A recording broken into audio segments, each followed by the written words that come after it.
it seems to be in fairly good condition, so I'm not too worried about it. Air filter's kind of dirty. For the deck structure itself, getting ahead of myself, both of these disconnect boxes need to be better secured to that wall just so they don't become loose. Okay. They're just kind of hanging out there.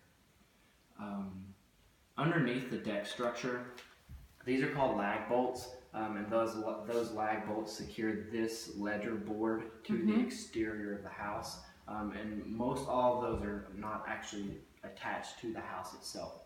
So just on the other side of this wood, there's a small gap there, a large enough gap that lag bolt didn't get to the house. So they're all just kind of hanging out loose. Okay. They need to do a better job of securing that to the exterior wall. Okay. Basically, all those lag bolts need to be addressed. A really good place for a critter to push into the crawl space, just under here. That opens up to the crawl space there. Oh, okay. So you can seal that little gap there. Alrighty. For the detached garage, typically it's an additional fee for us to inspect. There's not a lot out there, so I glanced at most all of it. I didn't turn on the HVAC unit. That's the only thing I didn't do out there. I checked the electrical, I checked the garage door opener. Not too much going on out there. And that was the $75 that we talked about. Right. It sounds like they just didn't push it through to his order. Okay. So, I mean, it's up to y'all if you want him to take a deeper dive into it. But there's just not a lot. Yeah. Written down. I can tell you everything I found out there, and you can just remember it if you want to save you a little money, or I'm more than happy to type it up. Just whatever you prefer. You can think about it a second Yeah. too, so he can. Yeah, think about it. You don't have to make the decision right this second. I can always go out there and test that unit too if you want the whole thing in the report. So, okay, we'll come back to that. Overall, it's in fairly good condition out there. Let's see here. There is no attic space though. I tested the safety features on the opener. I didn't run the unit. The electrical, that's the little panel out there. No issues with any of that stuff. Alrighty, your water heater, 2015. So new. You adjust the water temperature right here if you ever want to change it. It's in the recommended range. This is a safety valve that if it ever opens up, really hot water will come out of there. Okay. So you want to have a pipe on it, and you want that pipe extended to the ground. Alrighty, here's that picture of the deteriorated wood here at the back door. They painted over that and they should have replaced it. An old, what I believe is an old doorbell there at the back door doesn't function. Sorry. What about me? Deal breakers. Alrighty, here are some more cracks in that stone, stacked stone foundation wall, typical. On the left rear corner of the house, this is the back wall. That gutter is loose at the fascia board right there. So likely overflowing during rain events. Same thing for the left rear corner of the house back here. And then really the gutter that's on the front of the house, you got a downspout right here, and then a downspout over there on that far corner. So the length of that front porch gutter is pretty excessive.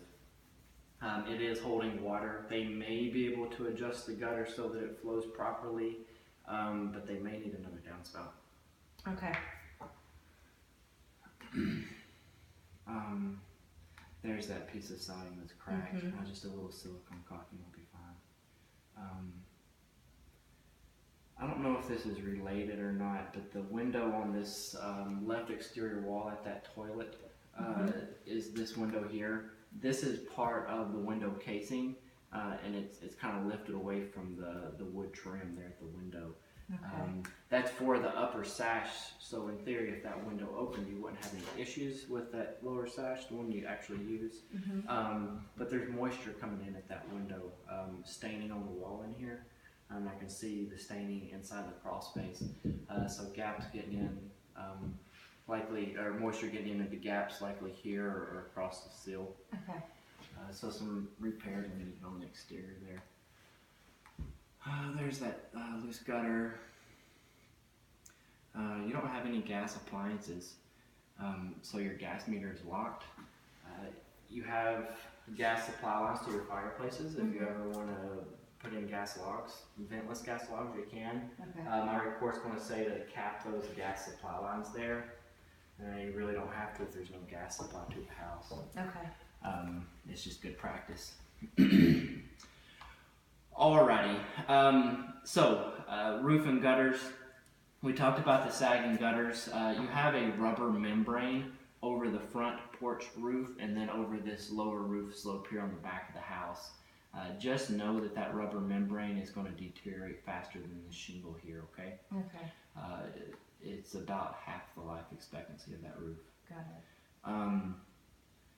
We talked about the gutters. It looks like they've recently capped the chimneys with mortar. This is the rear roof slope, and there's a big old wrinkle in the rubber membrane up there. Rainwater will collect on the top side of that and deteriorate, so that absolutely has to be repaired. Okay. It's not leaking now, but it definitely will. Alrighty, gaps and cracks in the tile grout. In the upstairs, the master bathroom shower stall mainly. This shower stall is actually in pretty good condition, and then I'll mention these little gaps here. Large gaps in this little piece of bullnose is actually kind of loose from the lack of grout. Okay. A little soapbox. Let's see here. The tank on this toilet upstairs is loose. Just needs to be tightened up. You can add weather stripping to these little attic hatches just to help prevent heat loss. Okay. Most of the windows throughout the entire house are painted shut. There's no access to the attic space that is over the upstairs living space. You got these little cubby holes that open up to the edges of the roof, but nothing all the way up, okay? Okay. New insulation in the attic spaces that I can get to, well insulated, that's good. Stuff like this doesn't really matter. Old deterioration, you know, they got new sheathing there, so that's fine. Okay. Let's see here. Something really nice that they did is that they brought this air return upstairs. That's a really nice feature, especially for this older home. Typically you would not have that air return upstairs, so the unit's not going to have to work as hard come summertime to cool the upstairs. Great. It's really nice. You don't normally have that. Alrighty, normal heat doing a good job. I already passed the auxiliary heat temperature, but it was doing a really good job. Back bedroom in here. This metal boot that connects to the subflooring here is not sealed to the hardwood floor there, so it'll get some air leakage. And then this vent cover here itself just isn't fitting into that hole. Okay. Mainly because of that metal boot. Once you get this bent so that it'll fit in there, you're actually going to have a pretty large gap in the hardwood floor. It's just cosmetic, but they didn't do a great job cutting that out.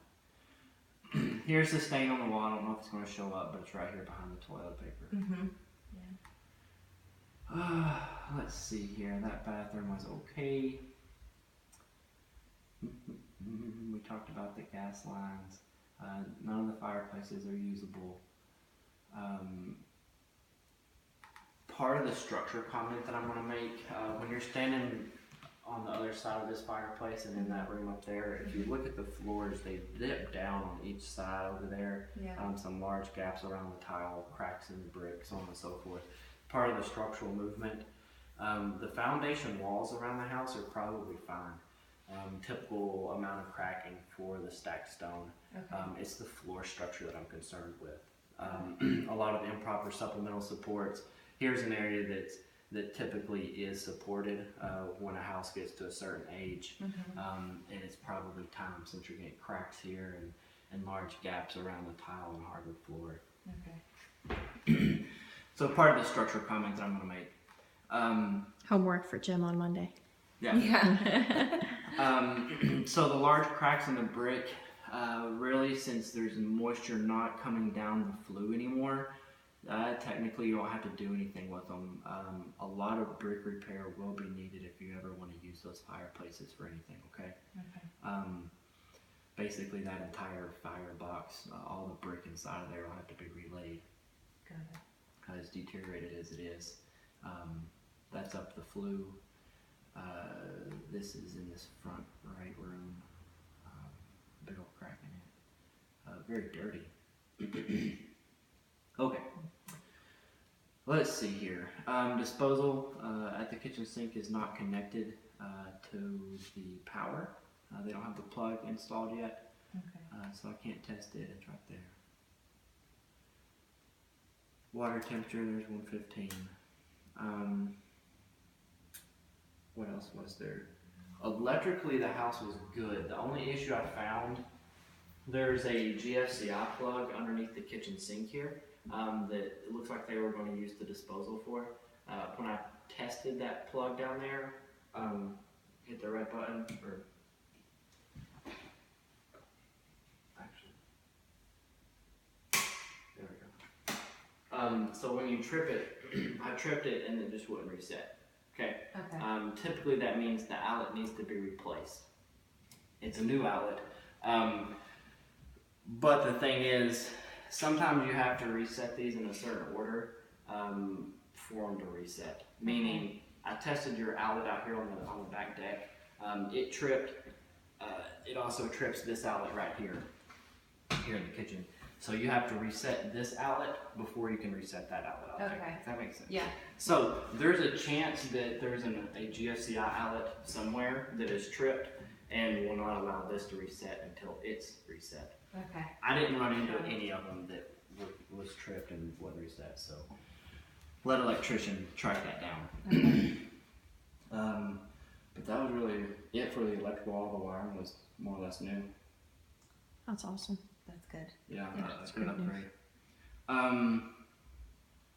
Let's see, electrical.